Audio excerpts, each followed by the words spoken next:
Welcome, everyone. It is 1 o'clock, so we are going to get started. I'm going to go through some housekeeping as people start coming into the webinar.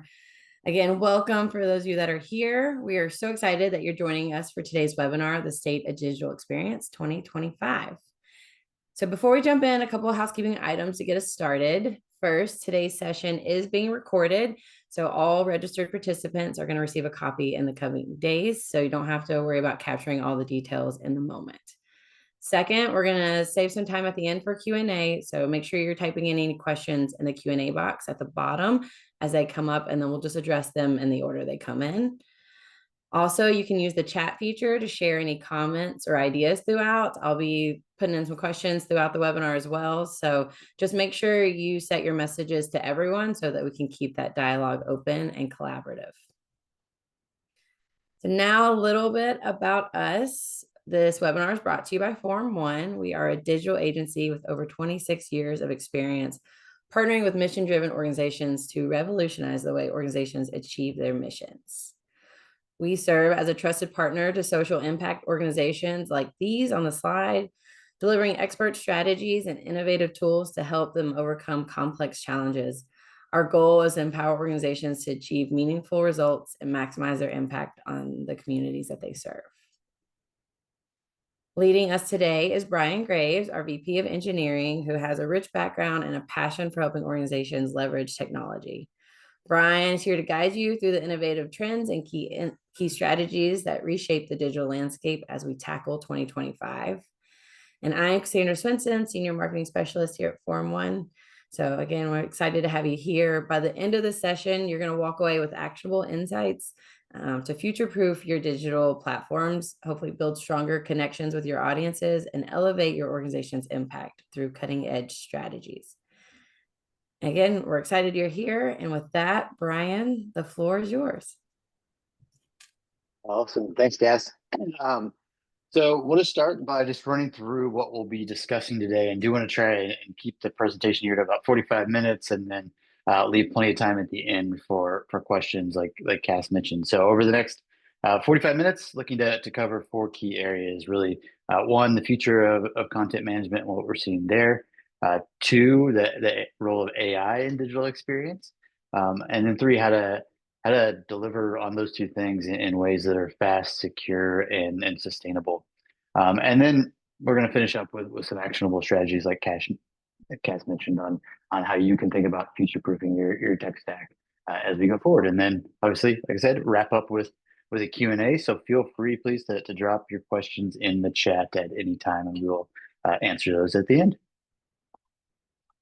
So to kick us off here, the digital landscape in 2025 is one that's evolving at really an unprecedented pace. So things like generative AI are leading what's being termed as really a technology super cycle.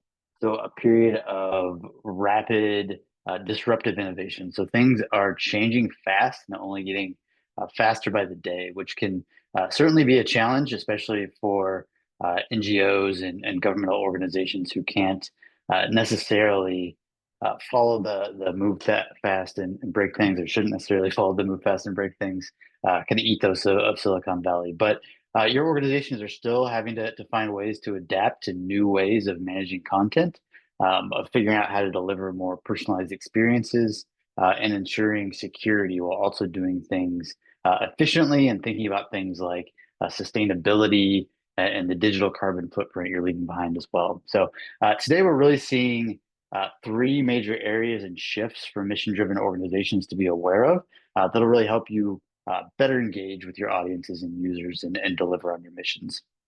And those are: 1, there's an ever greater demand for flexibility within content management systems.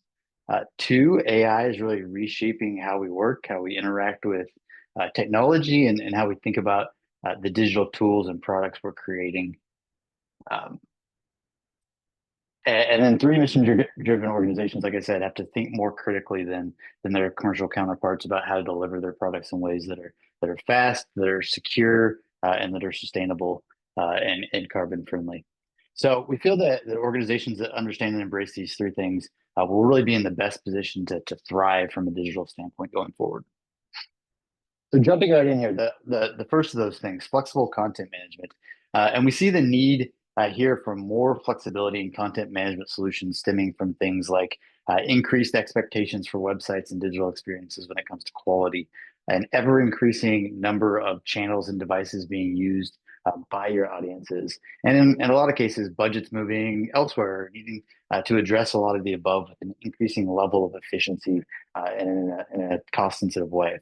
So whether you're managing a single website, your organization, or if your organization is a complex kind of multi-platform application, or you're really thinking about how to prepare for the next wave of things like generative AI, understanding where content management is headed and the flexible options now available, we feel is really critical. So CMS platforms have obviously been around and been the foundation of digital experiences for over 2 decades now, really 3 decades at this point. Initially, CMS solutions were designed to make it easier to create, manage, and publish content without needing technical knowledge to do so. But today, the way we think about content management really revolves around three key areas. And we see those as the emergence of the concept of universal CMS, which we'll go into, composable architecture, and then low-code, no-code platforms and solutions. And these three trends within content management are really redefining how organizations build and manage their digital ecosystems.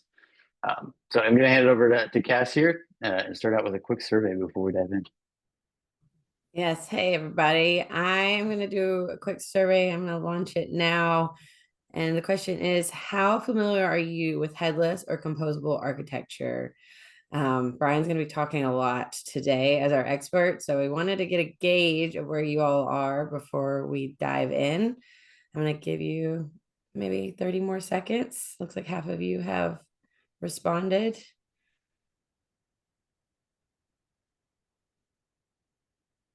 All right, 10 more seconds. Any other votes in there? All right, I'm gonna end the poll and show everybody what the results are. All right, Brian, you see that 48%, this is their first time learning about it. 35 need more information to understand its benefits. And then there's a couple there that are actively using it and then have heard about it but haven't implemented yet. Cool. So yeah, so I mean, it sounds like for sure a small number of people actively using it. Number of people have heard about it, but a good percentage or the majority is either needs more information there or first time hearing about it. So that is good to know jumping into this. And so I really want to start. The question I know was more about like headless or composable architectures, but we're really thinking about this more now as through the term universal CMS. So I want to start by kind of defining what we mean by that, especially knowing first time for a lot of people hearing about concepts like this. Universal CMS is a relatively new but important concept in content management. And traditionally, to kind of break it down, content management systems have fallen into one of two categories. So more traditional CMSs, so platforms like WordPress, Drupal, AEM, and Sitecore on the kind of enterprise end have historically been kind of all-in-one solutions. So they handle everything from content creation and management to also the front-end rendering, so rendering what the actual site looks like and the publishing of that. And essentially, they've served as kind of the central hub for a digital ecosystem. And websites and digital experience have traditionally been kind of built around these platforms for sure.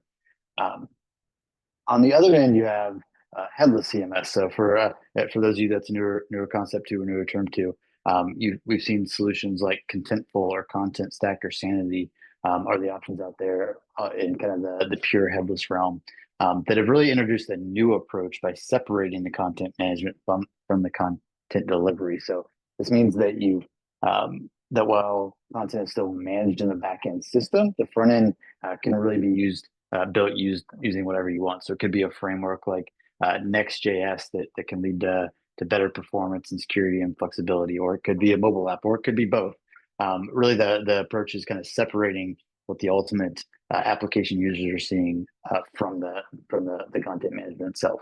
The issue we've seen a lot with as people have deployed headless solutions is that kind of pure headless solutions have historically lacked a lot of the nice out of the box visual editing tools and page building capabilities that a traditional CMS user expects and that they really find valuable.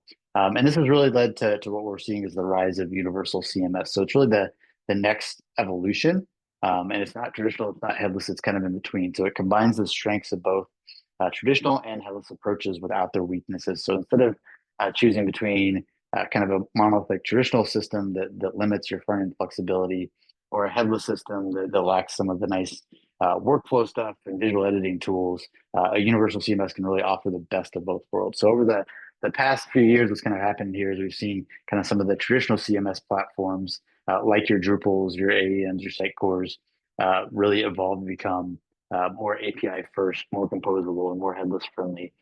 So, for example, like Drupal, where you can now use things like Next.js for Drupal and GraphQL modules to really enable headless experiences while still maintaining a lot of Drupal's robust content management features.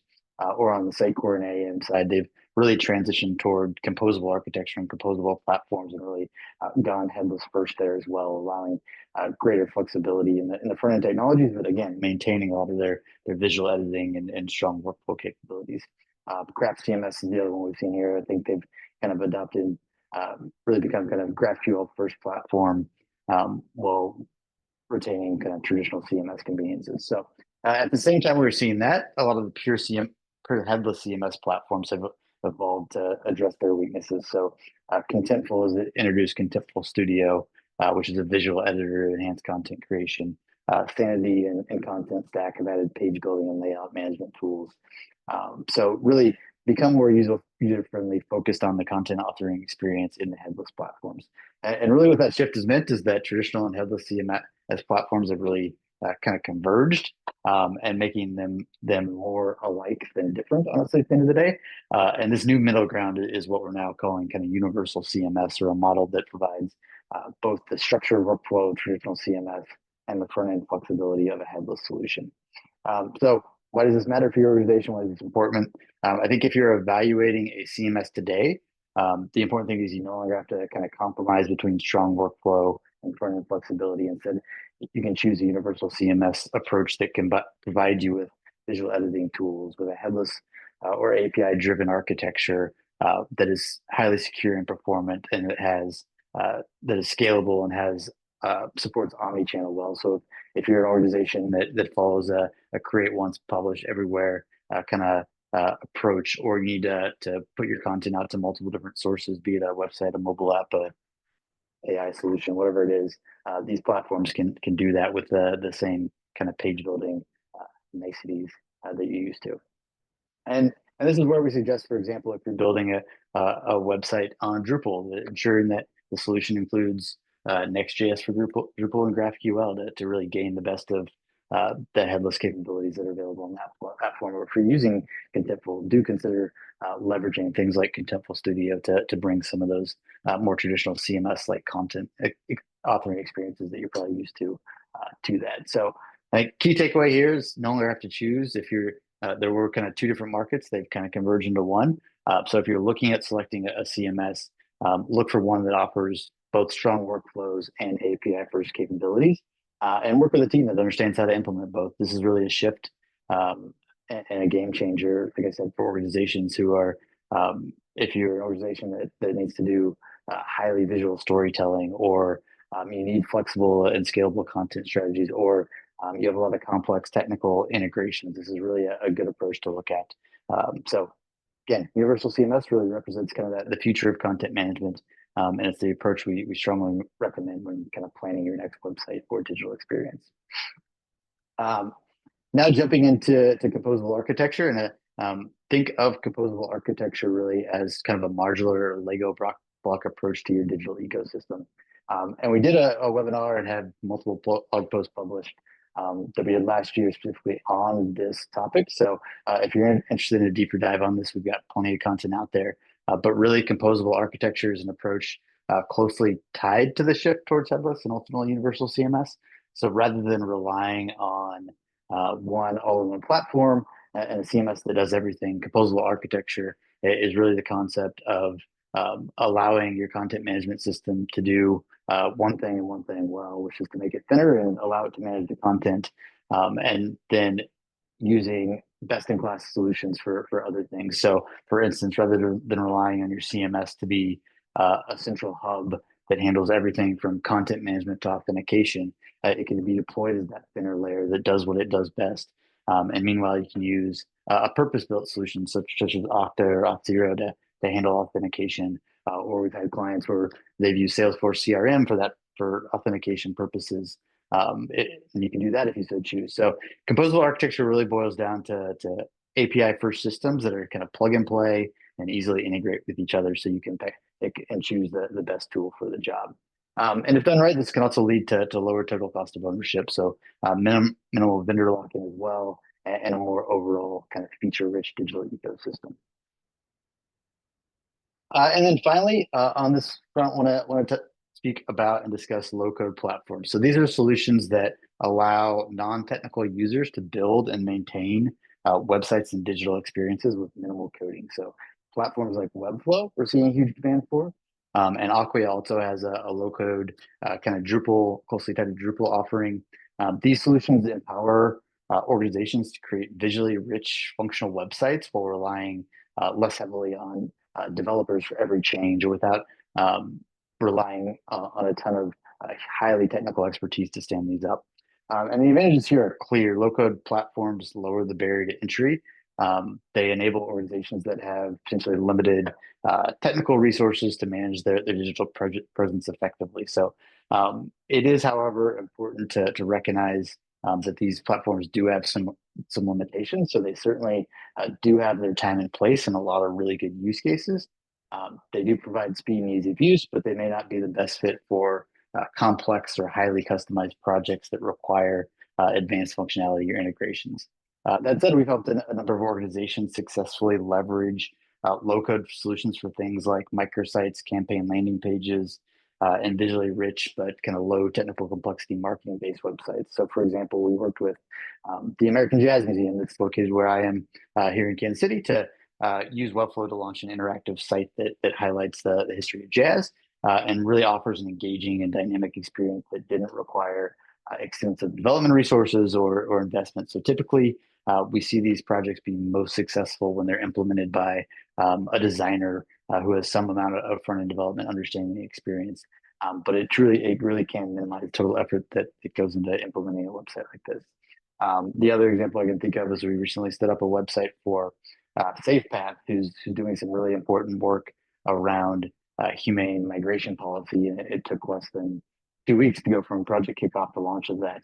And it was a fairly small site, so I don't know that that's necessarily the norm, but it does give some idea of the timelines that are feasible and that can be accomplished when you're talking about low code platforms like Webflow and the benefits you can get from them. So another key area and concept when it comes to the CMS market. So universal CMS, composable architecture, and low-code platforms are invaluable concepts that we feel mission-driven organizations should be familiar with. But what about when it comes to CMS specifics? So what are we seeing there, and what should your organization be considering if looking to re-platform or stand up a new website? We're still seeing open source solutions like WordPress and Drupal that have been really the foundation of digital content within the nonprofit and government space for years. They'll hold on to that number 1 and 2 spot when it comes to usage. And while they've served organizations well, they do certainly come with some limitations, particularly when it comes to flexibility in case of some of them, and scalability in others, and total cost of ownership. So they're certainly still widely used, certainly still strong choices, and ones that we recommend to clients often and work with clients on often. But as a response to some of the limitations that they do have, we are also seeing at the same time platforms like Contentful, Sandy, and Craft really have high growth and continued growing adoption, particularly in certain sectors of the nonprofit space, such as arts and culture.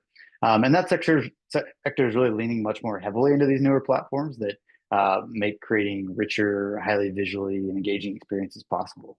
And while they certainly can be pricey from a licensing standpoint, if on some of them, not all. That's not true on all of them, but on ones like Contentful, it can be more true.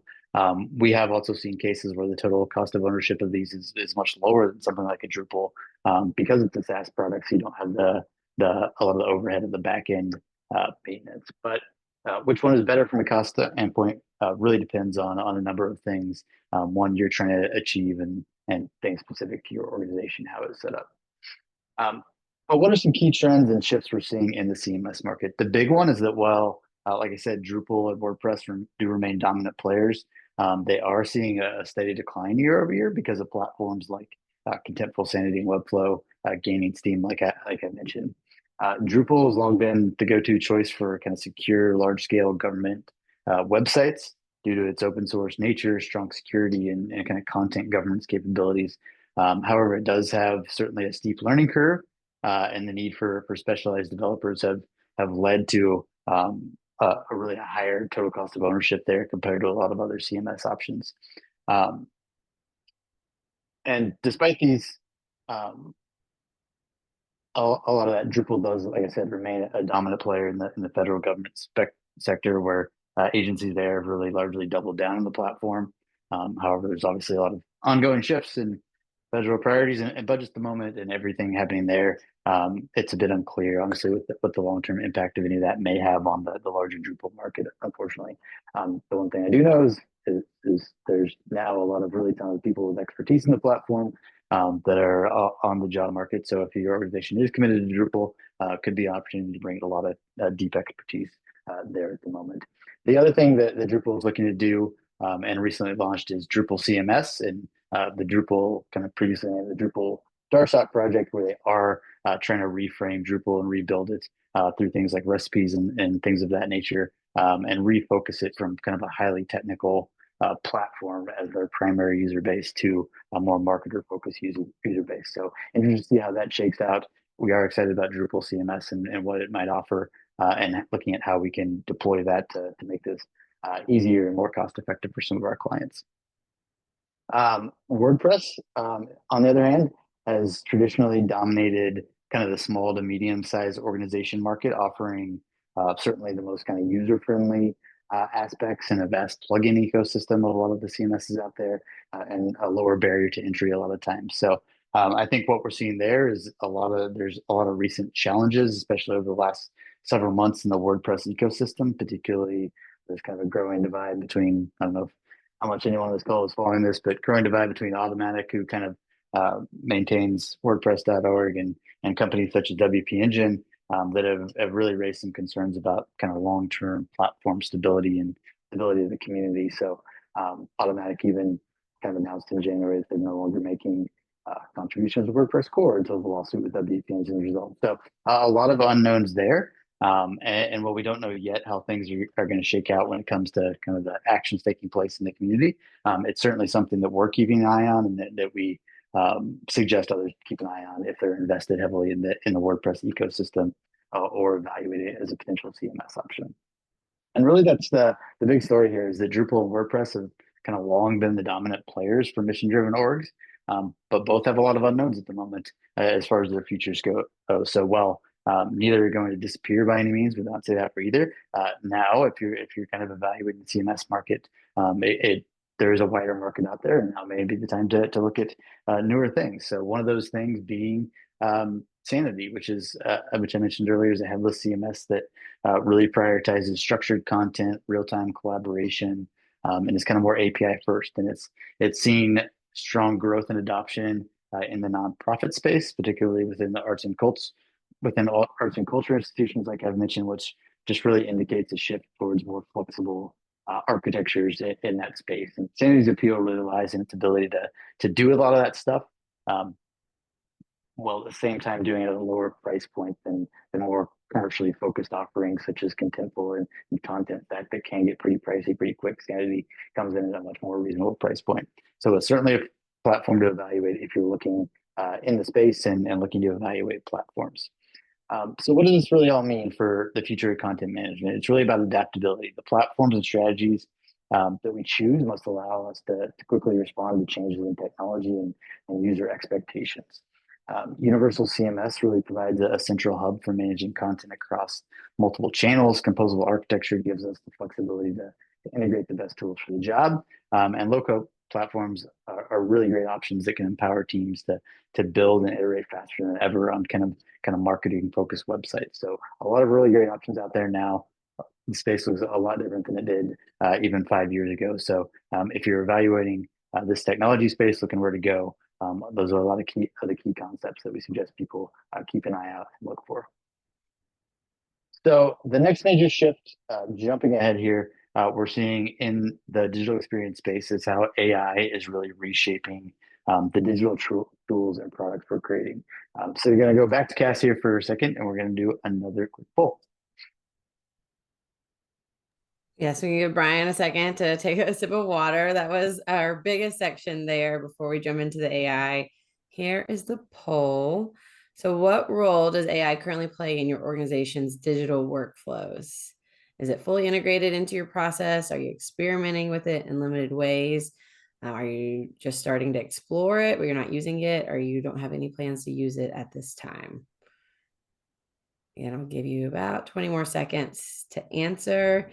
And Brian, there's a couple questions in the chat, but we will answer those at the end of with the Q&A. Don't have to worry about those right now. All right. 5 more seconds. 3, 2, 1. All right.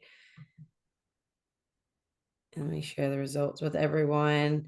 So about 60% are experimenting with in limited ways, 30% haven't started using it yet, about 11 have no plans to use it.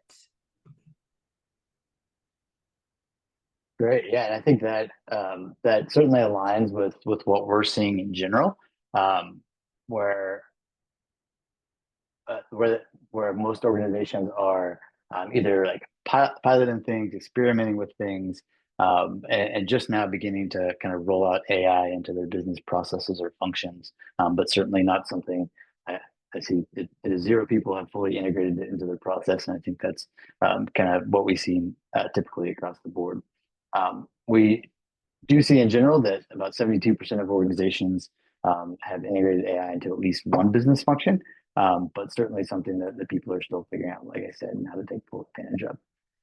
And it's surprising to a lot of people, but this is actually a space where nonprofits and foundations are actually outpacing commercial and private sector companies in AI adoption. And this is important because, well, a lot of times with technology, we see NGOs or government kind of being kind of 5+ years behind the commercial sector. Something comes out, and then NGOs, gov is playing catch up a lot of times. This hasn't held true at all, really, so far when it's come to AI.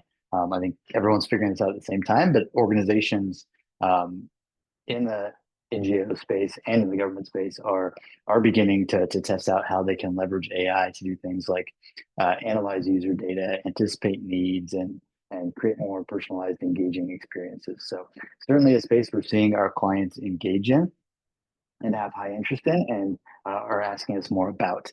And we think that that's great because this is a space that both nonprofits and we think it's great that this is a space that both nonprofits and gov are keeping up in, because while we do always urge clients to use AI responsibly, and we have responsible AI frameworks we can kind of take you through on that. Most of our client base locally is looking to do so, but it's important because we really do see generative AI as the next platform shift. And we've seen shifts in technology waves like this before, from the web to mobile to cloud computing, and now here we are at the next major shift, a shift towards generative AI, really the platform that everything is going to be built on and built around in the future. And really what we think is important here, and what we urge clients to do, is to think through what this might mean for your organization, for your technology stack, and for how you engage with your users. And I want to be clear that we don't want clients or think clients should be adding AI just for AI's sake. That's not particularly useful most of the time, but we do feel it's important to begin thinking about what generative AI will make possible, and to start to define some use cases for your organization where deploying an AI-enabled solution will be a benefit. And this certainly goes beyond just chatbots, which tend to be kind of the first thing people think of or ask us about when it comes to integrating AI with their websites. A lot of our clients realize the importance of AI, but aren't necessarily sure what is actually possible or what types of things they should be thinking about. And while chatbots and conversational AI are certainly one use case, we really want to help organizations think bigger when it comes to AI. So start thinking about problems you want or need to solve, but couldn't before.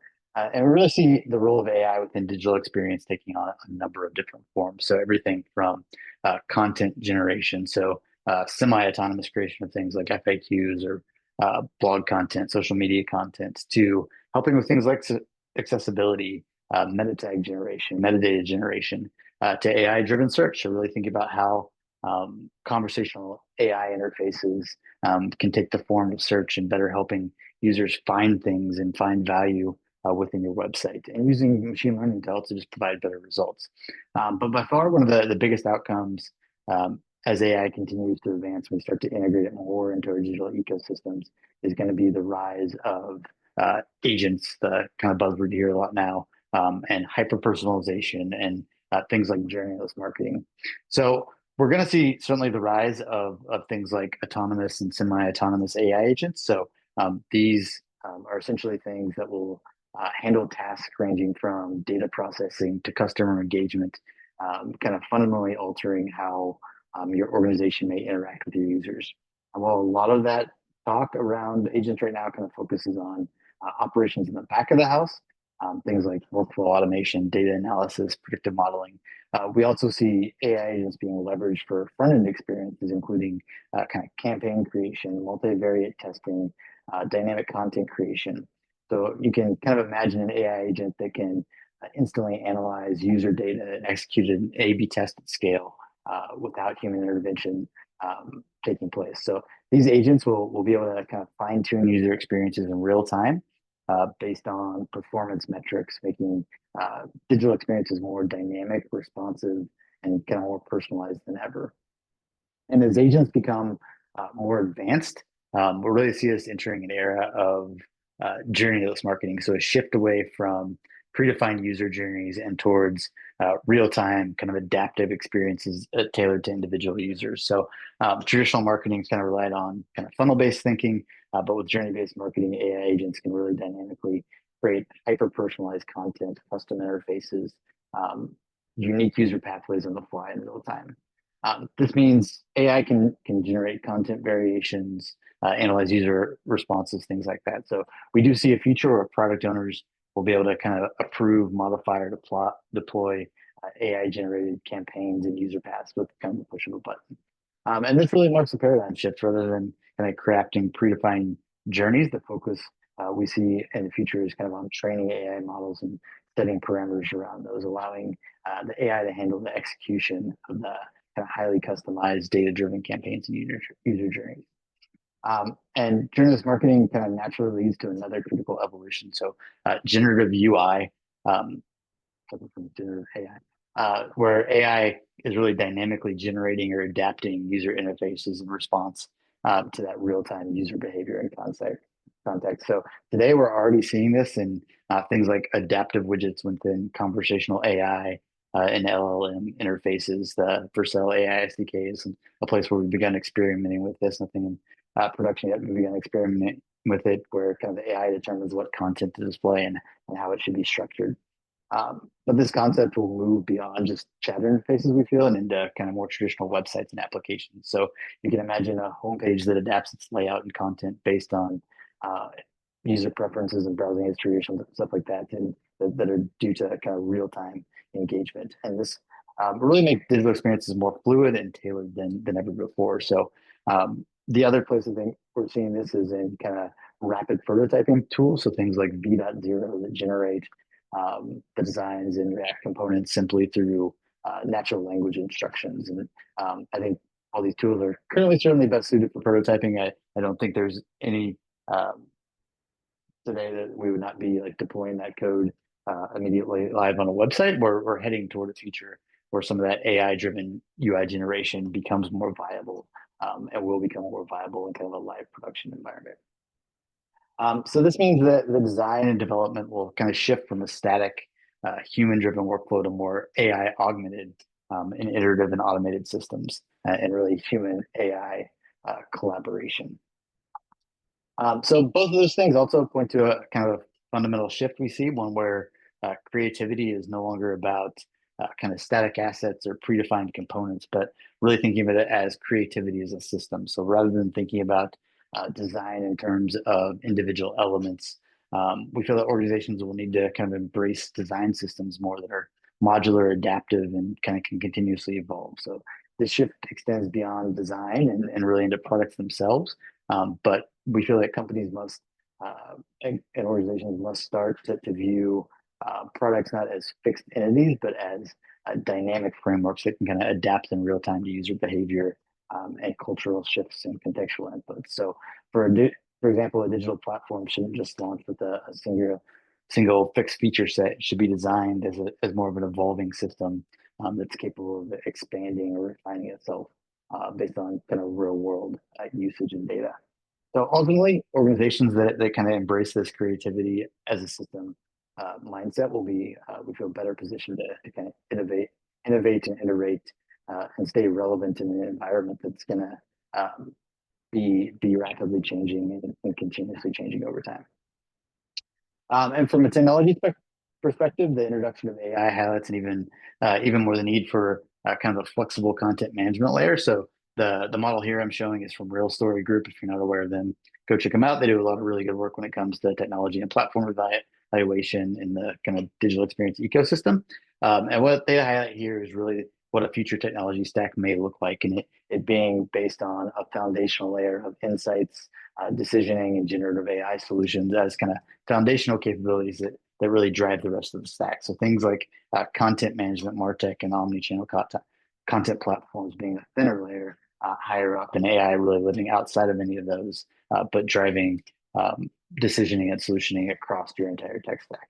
And this is certainly enterprise scale here that I'm showing. Not everyone's tech stack is going to look like this, and some of this may be more or less relevant to your particular organization, but it does give a general model of where things are and where things are headed and how you should be thinking about approaching the integration of AI into your digital ecosystem.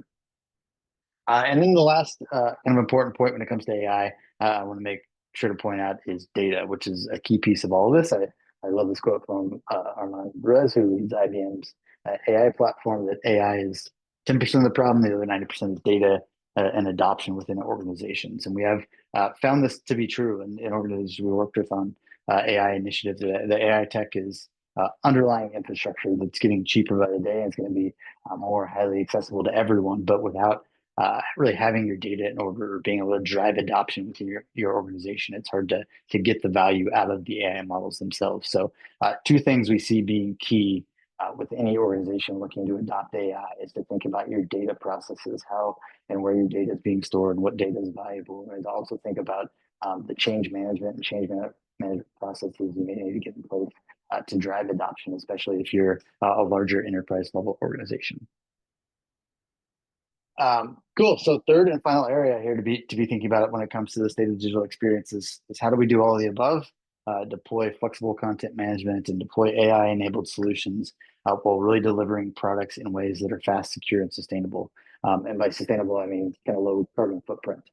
And there are a handful of things we're seeing that will allow you to do that, including edge computing, zero trust security, passkeys, and sustainability toolkits that we all have written up in the State Digital Experience Report, if you read that. But before we wrap up, I wanted to take a quick look at each of those as well. But we will jump to Cass really quick for the last survey before we do so. All right, last survey, getting a gauge on how important sustainability is in your organization's digital strategy. Is it a top priority? Are you still trying to figure it out? Something you hope to focus on in the future, or it's not currently part of your strategy at all? Let's see where everyone is today. Give you about 10, 15 more seconds to answer. All right, looks like a handful of you don't know what to put. So I don't know if that helps, Brian, when you're going into the rest of the content here. A couple more responses coming in. All right, I'm going to end the poll in 3, 2, 1. I'll share these results. It's kind of a mix here with still figuring it out, but it is important being leading at 43% and then not part of the strategy being second at 36%. Is that surprising to you, Brian? No, I mean, I think that is it's certainly something that is newer that people are looking at. Like obviously, organizations in general, it's not necessarily newer to care about kind of carbon footprint or sustainability, but thinking about it in the context of digital footprint, I think is a newer concept taking hold. The W3C has just recently come out with standards on this. It's become a lot more imperative with things like AI. So it not being a part of strategy currently isn't surprising, or that people finding it important but still figuring out how to do it or where to start. I think aligns pretty well with what we're seeing here. Cool. Well, we will jump more into the sustainabilities at the end of this, so I'll get back to that in a second. But first, wanted to start out with ensuring that we're delivering solutions that are performant. And two of the key technologies we're seeing there are edge computing and the use of front-end cloud. So edge computing is really the concept of kind of bringing data closer to users, which can improve site performance by with how it distributes workloads essentially across the network of servers. So we've seen growth in and adoption, a lot of success with our own clients by deploying their front-end applications on solutions like AWS Lambda or Cloudflare workers, or Vercel and their edge workers is another place we've done this quite a bit. And it can be a huge benefit when it comes to really delivering highly performant sites. And if done right, can also lead to dramatically decrease infrastructure costs, which we've seen as well. So I will note to take advantage of this type of setup, you do typically need a headless or kind of API first universal CMS solution in place. But if you've got that, certainly something worth investigating for to kind of speed up performance and or lower infrastructure costs.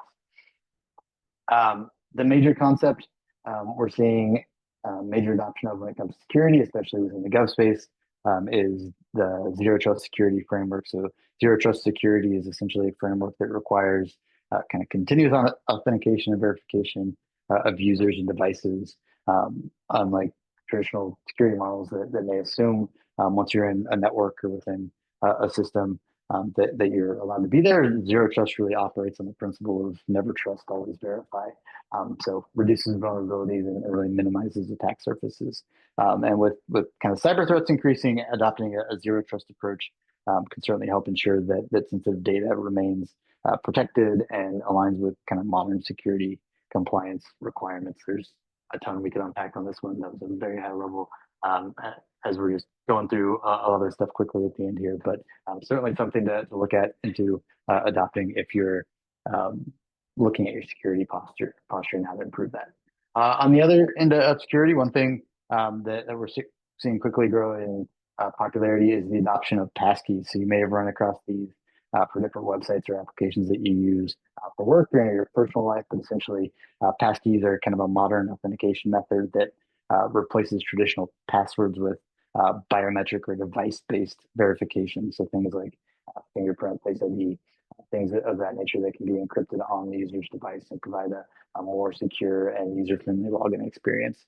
And while traditional passwords are kind of prone to phishing and credential theft, passkeys eliminate some of that risk by leveraging those credentials that can be device bound and that can't be easily stolen or compromised. So if you've got a website or application only accessible behind a login, there is a kind of general shift towards passwordless security.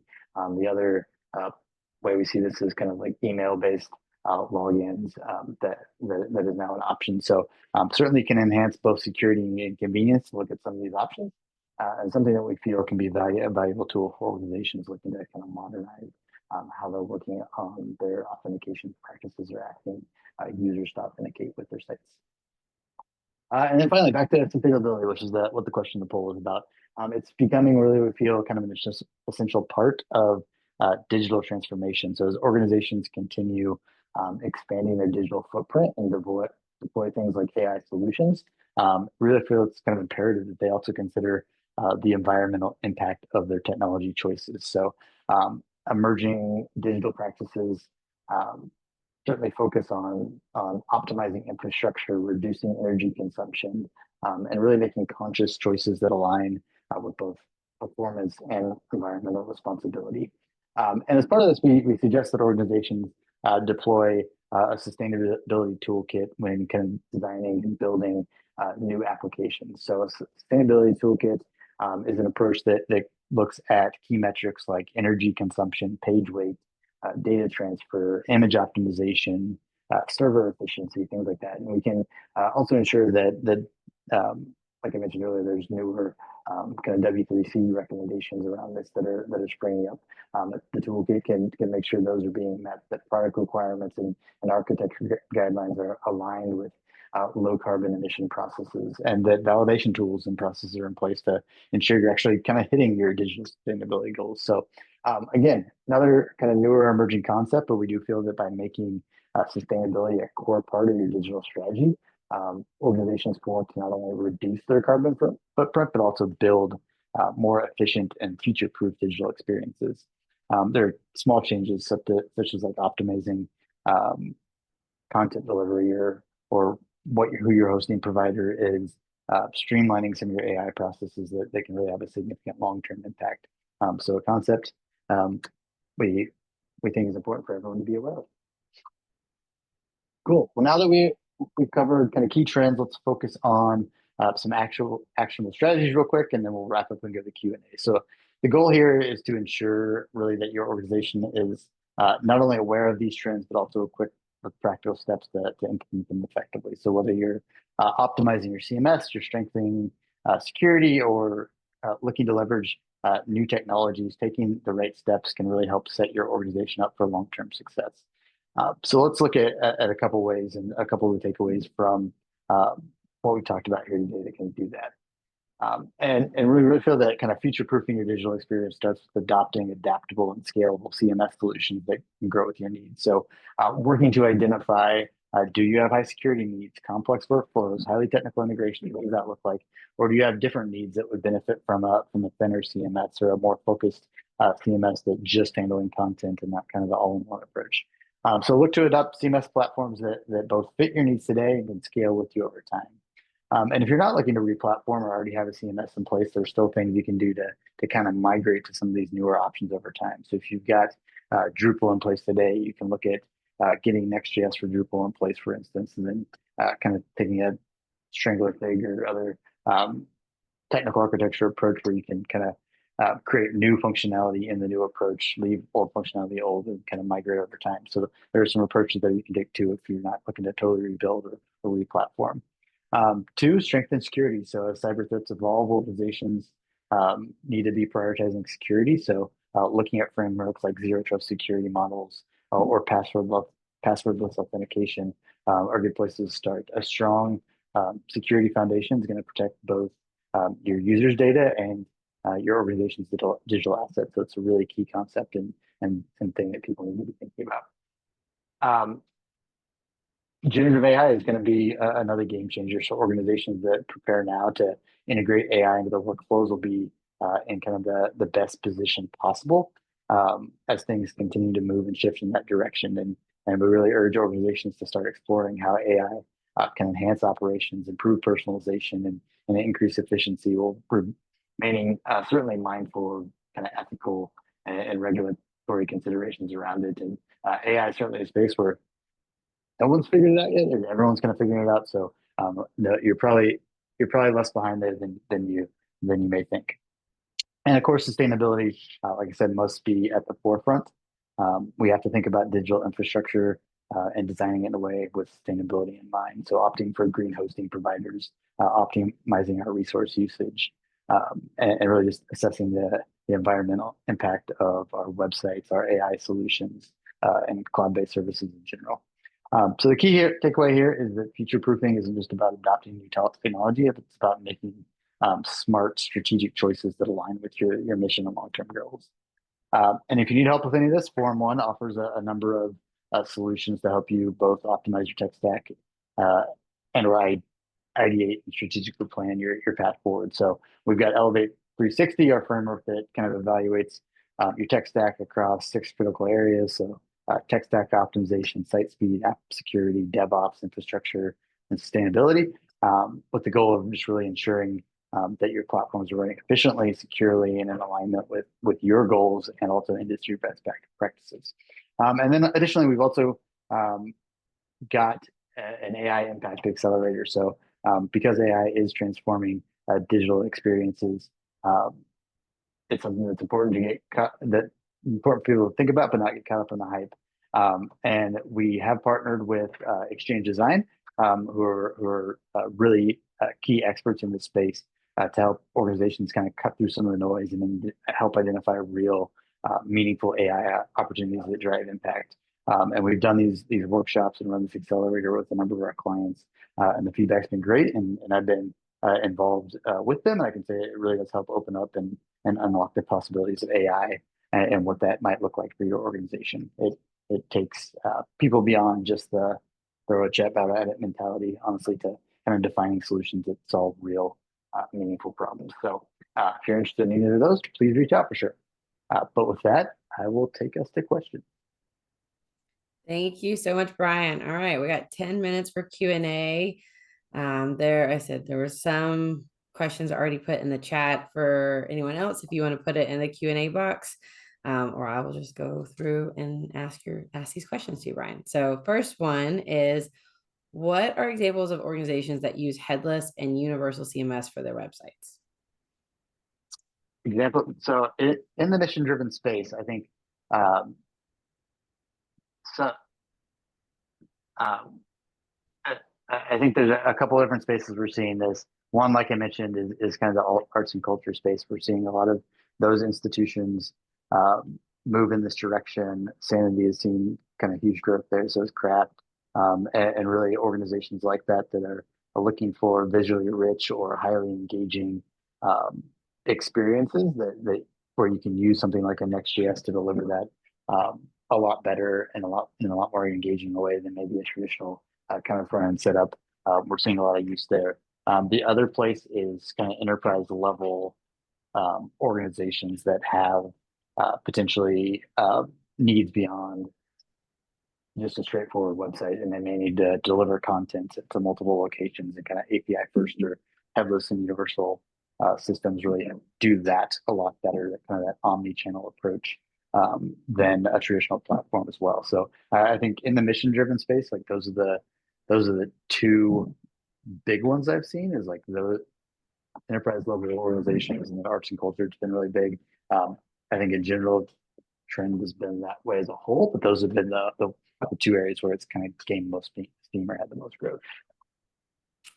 Great, Brian, you answered two questions with one answer there. The next one was, are any of these enterprise solutions? So the next question, statement and question says, I'm curious if there's human work or intervention involved in properly formatting and prepping content in order to render well in AI, or can we just literally dump a lot of unstructured content into a repository and AI will make it work and make sense? There is human work involved, certainly, and that's kind of on I had the one slide around AI is 10%, and the other 90% is data work and change management. Certainly, when we've worked with organizations on this, a good percentage of the work is in figuring out what those data sources are, pulling that unstructured data into a system of some sort, setting it up, and getting it to a place, getting it tagged. We have solutions that can automatically be tagged and things like that. But there is some amount of human work up front to make sure the data is in a good place for sure, to be valuable and be usable. So it goes beyond just dumping a ton of content into a repository and pointing AI at it. There's certainly more data work that needs to be done there up front to get the most value and use out of some of these solutions. Great. And the next question is sustainability even possible with AI right now and the required amount of energy to be able to run it? It's a good question. Yes, that is certainly one of the challenges in AI right now. I think what we're seeing that is good is the energy efficiency it's getting more efficient, so it's going down. There's I think with like DeepSeek, which probably a lot of you don't want to use for various reasons, just where it's coming from, but like how much more efficient that has been than like AI's models, and I think all the other models, like learning from some of that, how they're approaching that is driving more efficiency in place. Whereas like OpenAI and some others have just kind of taken the brute force approach of throw energy at it. I think they're getting a little more sophisticated in how they're thinking about it. I've even seen there's a few companies out there are thinking about how to compact their models into something that can live within device or be embedded within devices instead of even like hitting the cloud, which is really exciting as well. So it is certainly a concern and certainly a challenge. And I think what we urge organizations to do is like, let's have the good use case. Is the energy you're going to use from this, the good that's going to come out of what you're doing with the solution, worth kind of the offset there of the energy that's going to use that it's going to use.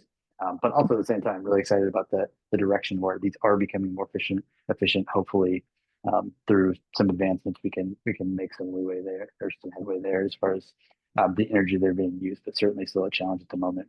I think the other thing is, yeah, primarily those two things, but certainly something to keep an eye on as we deploy things, and that's I think why we certainly don't say throw AI at it. It's we want to be more thoughtful about how we're approaching it with our clients. Great. And just piggybacking off the sustainability. So what are some simple changes nonprofits can make to reduce their carbon footprint of their digital platform, Brian? Yeah, I think on the website side, so if we take the AI piece out of the equation for a second, we think about like the website side, a lot of it on that side honestly ties to like site speed, site performance, and the same best practices you would follow there, optimizing images, using next gen format images, implementing efficient caching, reducing third-party script usage, which are a big offender there, things of that nature, that make your site faster and more performant, also lower energy usage and consumption. I think the other thing to look at is for sure like your infrastructure. So there are some infrastructure providers that are more carbon friendly than others. So like Google GCP is one that essentially has carbon neutral data centers. AWS and Azure are like on the path there, but GCP is kind of in that carbon neutral territory. And I would say like the Green Web Foundation, if you're looking on the infrastructure side, the Green Web Foundation actually has a directory of kind of carbon friendly or low energy consumption infrastructure providers. That's another big piece of this. So another resource there thing to look at if you're looking at kind of how to reduce your carbon footprint. I think the other thing is there's design aspects to this too. So like if you're simplifying user flows, if you're getting people more directly to the information. So again, some best practices already exist if you follow those. If people are navigating through less screens, using less energy. So there's certainly some like simple changes like that, or kind of best practices that are already out there that people can be following that also lowers kind of carbon footprint in general. Awesome. Thanks, Brian. So we have 2 more minutes. I have one, maybe two more questions, unless anyone else drops one in the chat or the Q&A. So the next one is, what are the best first steps for nonprofits to get started with AI, especially for small organizations with limited data? Yeah, I mean, if it's so one, probably not as limited as you think on the data. So I would think about where you can start there and what data sources you may actually have, and think about that a little deeper. But two, if there is limited data there, limited, I guess, ability to spend on some of that data work, leveraging AI tools that don't require large data sets. So you can begin by using things like AI powered chatbots or chat GPTs. Think about how you can apply that for to donor engagement. Thinking about automated content generation tools, so things like Jasper, which Cass, I believe you actually use on your team. Things like AI-driven analytics, if you're using Google Analytics, AI Insights, like basic straightforward like AI stuff out there that you can start to leverage to gain some efficiencies. And then there's also tools like if you're in HubSpot, HubSpot has AI chatbot tools that you can kind of put out there with fairly limited time or money and dollar investment. So there's things like that. There's probably AI within a lot of the tools that you're already using. So I begin investigating there. And then again, like I said, I think our goal is like, let's not just build a chatbot with everything. What are the problems that like, what are the primary challenges and problems you have that you can't solve today, but you could if you had 1,000 geniuses in the data center, however that's kind of put, like kind of rethinking how what your processor flows may look like once you have the power of generative AI and are able to kind of leverage some of that. Awesome. Thank you so much, Brian. We are right at the hour. So that is all we have time for today. Thank you all again for attending. Again, you'll get this recording, and we'll also be sending you this State Digital Experience white paper that Brian mentioned earlier. And please reach out if you have any further questions, if we didn't get anything to that you were hoping to learn about today. Thank you all again. Thanks, everyone.